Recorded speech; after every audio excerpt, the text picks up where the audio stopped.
Gerard, what is a die-in? Are they supposed to just stay there till they die? A die-in is where a bunch of people that have learned nothing over the last 10 years keep doing the things that keep reducing their cultural relevance in public. Like, so petulant, to use John Fetterman's word, the senator from Pennsylvania who had a stroke of genius. Instead of petulant because it is.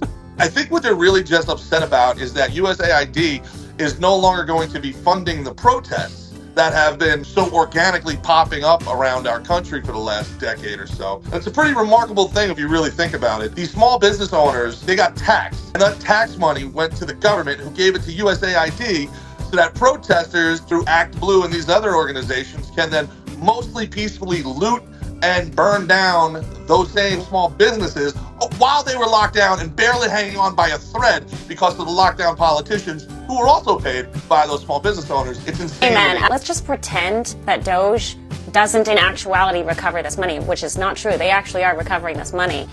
But even pretending that Doge doesn't recover it, the amazing legacy they have left is the exposure and the red pilling of America about your own money, your own tax dollars. I mean, yes, we talked about this last time, and I love that you brought it up. Taxation.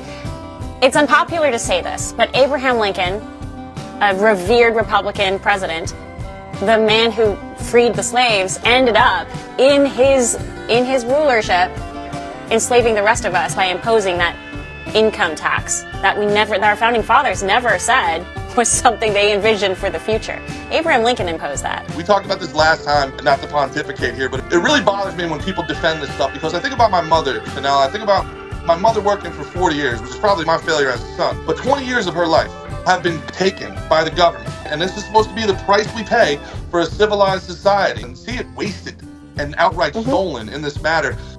If you think that the hours of my mother's life should be spent in Ethiopian drag queen contests and learning whether mongooses are fornicate better on cocaine, I'm sorry. I don't care if everybody that you know gets fired. I don't care. I don't care if entire departments of the government get shut down. Get rid of it all. And then let's see what we need again. No, amen.